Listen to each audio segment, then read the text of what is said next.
Բարև ձեզ սիրելի հետևորդներ, Վեկտորի այսօրվա հյուրը ըմբշամարտի Եվրոպա եւ աշխարհի առաջնությունների մեդալակիր Կարեն Աստանյանն է։ Բարև ձեզ Կարեն, շնորհակալ եմ հրավերը ընդունելու համար։ Բարև ձեզ, շնորհակալ եմ հրավերի համար։ Կարեն ջան, արի սկսենք ամենասկզբից։ Ինչպես որոշեցիր զբաղվել ըմբշամարտով։ Ինչ-որ մեկը ուղղորդեց, թե ինքդ ես իսկ փոքր տարիքից ոնց որ եղբայրս էր առաջին գնացել ըմբշամարտի ու տենց ոնց որ ես էլ գնացի, դուրս եկավ ու տենց կամաց սկսեցի զբաղվել ըմբշամարտով։ Բայց երբ հասկացա, որ պրոֆեսիոնալ ես ուզում զբաղվել, դու քեզ բացի ըմբշամարտից ուրիշտեղ չես պատկերացնում կամ միայն ըմբշամարտում ես։ Երևի առաջի մրցումներից հետո, երբ որ արդեն առաջի մրցումների գնացինք ու հասկացա, որ ուղղակի նենց զբաղմունք չի, ասենց ասեմ, զբաղմունք չի, այլ ինչ որ նենց բան է, որտեղ ես կարամ օրեցօր ավելի լավանամ եւ առաջ գնալու տեղ ունեմ։ Արի անդրադառնանք օլիմպիական խաղերին, գիտեմ, որ շատ էիր պատրաստվում ու գնում էիր ոսկու հետևից, սակայն ստացվեց այն ինչ եղավ, դրանից հետո ոնց հոգեբանորեն ու նաև ֆիզիկապես պատրաստվեցիր, վերականգնվեցիր։ Օլիմպիական խաղերի ճիշտ եք ասում, ես գնում էի ոսկու հետևից ու շատ էի հավատում, բայց ստացվեց նենց ոնց որ ստացվեց, ուրեմն տենց էլ պետքա լիներ, ես այդ վաղուց արդեն, վաղուց չէ, բայց այդ արդեն իմ համար անցած ինչ-որ համ դաս է, համ էլ ինչ-որ փորձ է, օլիմպիական խաղերից հետո, որ ճիշտ ասեմ, այն վաղ մի քիչ ուրիշ ձև էի մտածում էի, որ всё ամեն ինչ անցավ, օլիմպիական խաղերը անցավ, իմ համար անհաջող, բայց հետո ինձ թվում է, որ ոչ մի բան պատահական չի լինում, ուրեմն այդ իմ օրը չէր, ես ինչքան ուժ ունեի, դրեցի մինչև վերջ պայքարեցի ու չեմ կարող ասեմ, որ սխալներ թույլ տվեցի այդ գոտե մարտում, բայց նաև ինձ թվում է ցույց տվեցի իմ պատրաստ լինելը, հա, մինչև վերջ գնալու ու մինչև վերջ պայքարեցի, երևի այդ օրը, իմ օրը չէր դա ու տենց ստացվեց, իսկ հետո մի քիչ տխուր էի, ոնց ասեմ, մի քիչ դժվար էի, սկզբի ժամանակահատվածը շատ դժվար էի տանում, բայց հետո հասկացա, որ կյանքը շարունակվում է ու ուղղակի նստել ինչ-որ անցյալի մասին մտածելով ոչ մի լավ բանի ես չեմ գա ու սկսեցի աշխատել իմ սխալների վրա ու ինձ այդ ավելի է դուր գալիս, երբ որ ես տենում եմ իմ սխալները, ավելի ճիշտ ես չէ, իմ մարզիչները, երբ որ մենք տենում ենք այդ սխալները ու այդ սխալների վրա աշխատելը ինձ ավելի շատ է մոտիվացնում, ավելի շատ пища для размышления, ասենց ասեմ։ Նաև որոշակի դադար հայ երևի ասեմ ունեցար, այդ ժամանակ ավելի շատ ինչ-որ տրավմա ուներ, վնասվածք ուներ, թե ավելի շատ հոգեբանական էր։ Նենց չեմ կարող տենց հստակ պատասխանել, որովհետև համ տրավմաներ շատ ունեի ու ինձ թվում է այդ տրավմաներն էլ ինչ որ հոգեբանական սենց անկումից էր, որ այդ նույն ոնց որ նշեցի, սենց անցյալով ապրելը, հա մտածում էի այդ օլիմպիական խաղերի մասին, ինձ թվում է դրանից էլ գալիս էր իմ տրավմաները, համ ես ոնց որ կենտրոնացած չէի, շատ կենտրոնացած չէի տվյալ պահին իմ պարապմունքների վրա, այլ ավելի շատ մտածում էի անցյալի մասին, այդ օլիմպիական խաղերի մասին, ու ինձ թվում է դրանից էլ իմ վնասվածքները, ոնց որ ամեն մրցումից առաջ վնասվածք էի ստանում ու չէր ստացվում էլի, ոնց որ մի քիչ մարզավիճակս լավանում էր, մի քիչ լավ մարզավիճակ էի հավաքում ու վնասվածք էի ստանում, հիվանդանում էի, ու փառք Աստծո ստացվեց այդ ամեն ինչը հաղթահարել, հիմա ես գոհ եմ, որ այդ ամեն ինչը ես անցել եմ, ոնց որ այդ իմ ուղին էր, ես այդ ուղին անցել եմ ու հիմա ինձ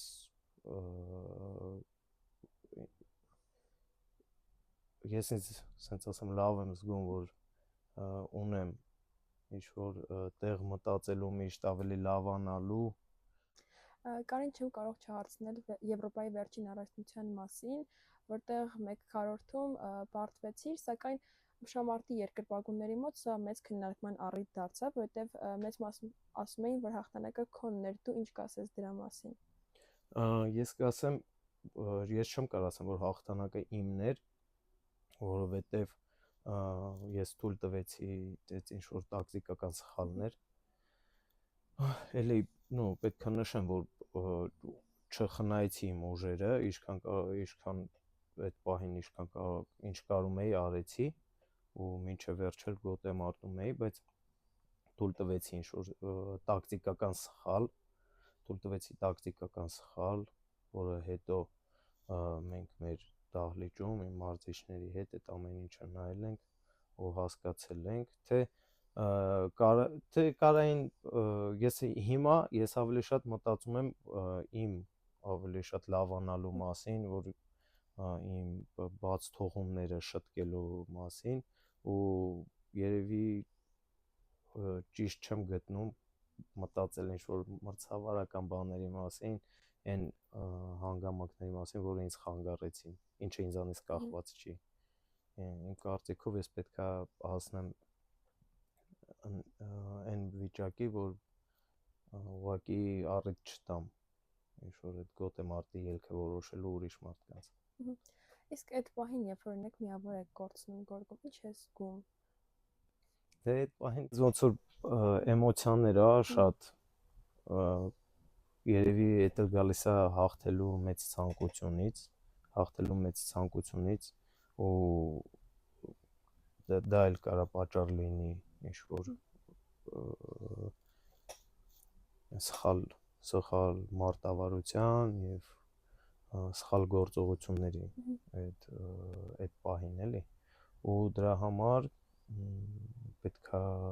որ ինձ թվում է էլի պետքա որ դուրս գալ սառնասիրտ, սառը ուղեղով։ Իսկ քո գոտեմարտերից որը կառանձնացնես, որն ես ամենաշատը սիրում ու որը չես սիրում։ Որն եմ ամենաշատը սիրում ու որը չեմ սիրում։ Ցենց ամբողջ սպորտային կյանքի ընթացքում, ցենց երևի չեմ կարա երևի տենց նշեմ, որ ճիշտ ասեմ, արդեն որ ցենց նայում եմ բոլոր գոտեմարտերն էլ ինչ որ ինձ ցենց ասեմ դաս է եղել, համ պարտված գոտեմարտերը, համ որտեղ ես հաղթել եմ, ես աշխատում եմ ամեն գոտեմարտից ինչ որ մի դաս քաղեմ, կապ չունի այդ կրվել եմ, թե կրել եմ, ու այդպես երևի չկա այդպես ինչ որ գոտեմարտ, որը առանձնացնեմ։ Ես սենց ասեմ, հիմա դուրս գալուց ուղղակի տրամադրվում եմ դուրս գամ, իմ գործը անեմ, իմ սաղ ինչքան ես ուժ ունեմ այդ ամեն ինչը դնեմ, իմ սաղ հնարավորությունները օգտագործեմ մի բան էլ ավել, թե հաղթանակն է, թե պարտությունն է, այդ Աստծուց է, եթե այդ բանին ես արժանի եմ, ուրեմն կհաղթեմ, եթե ոչ, ուրեմն այդ իմ հաղթանակը չէր։ Եթե չեմ սխալվում, 2014 թվականից հավաքականում եք, ու շատ ըմբիշների եք տեսել հավաքականի, ում կառանձնացնեք, օրինակ ում գոտեմարտերն եք միշտ ավելի մեծ հետաքրքրությամբ նայել։ Հետաքրքիր հարց էր։ Նախկին ըմբիշներից ամենահետաքրքիր ում դիտել եմ գոտեմարտները եղել է Մաքսիմ Մանուկյանը, որ շատ վառ ըմբիշ է ինքը, շատ իր գոտեմարտերը գցումներով լի, շատ գեղեցիկ, Ռոման Ամոյան եւ Յուրի Պատրիկեև։ Իսկ ներկա հավաքականի։ Հիմա բոլորին էլ նայում եմ։ Երևի ներկայիս ըմբիշներից երևի կառանձնացնեմ Մալխասին, որտեղ ինքը իր գոտեմարտը ուղղակի նայելով շատ բան կարելի է սովորել, ինքը իր գոտեմարտերի ընթացքում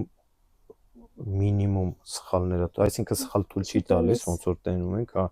ու այդ քաշային կարգում ինքը արդեն քան տարի, 5 տարի է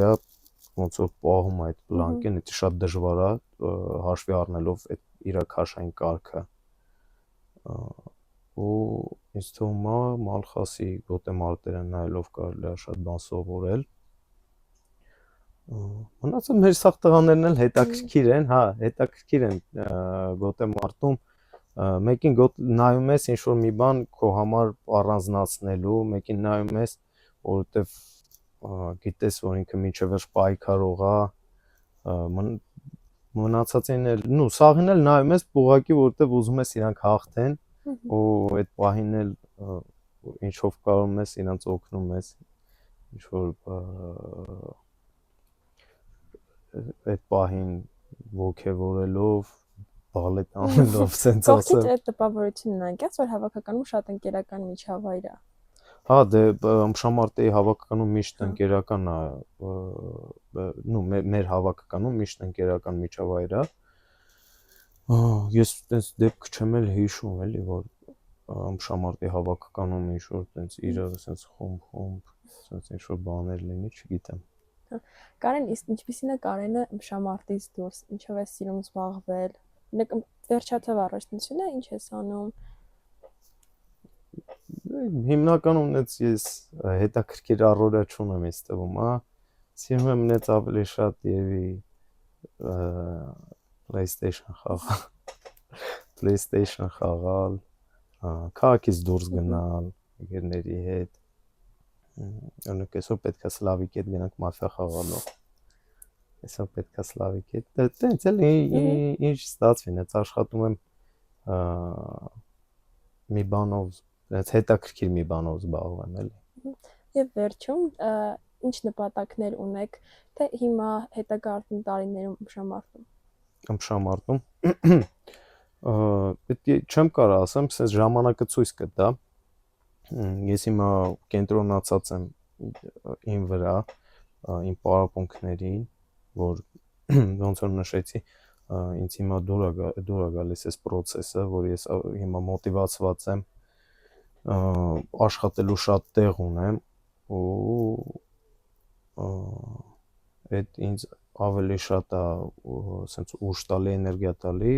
առաջ գնալու։ Ես մտածում եմ մենակ ներկա պահի մասին։ Հիմա իմ մյուս մրցումը լինելու աշխարհի առաջնությունն է, եւ ես տրամադրված եմ լավ մարզավիճակում մոտենամ այդ մրցմանը եւ լավ հանդես գամ։ Շնորհակալ եմ շատ Կարեն ջան։ Իսկ ես հիշեցնեմ, որ Vector-ի այսօրվա հյուրը Կարեն Ասլանյանն էր։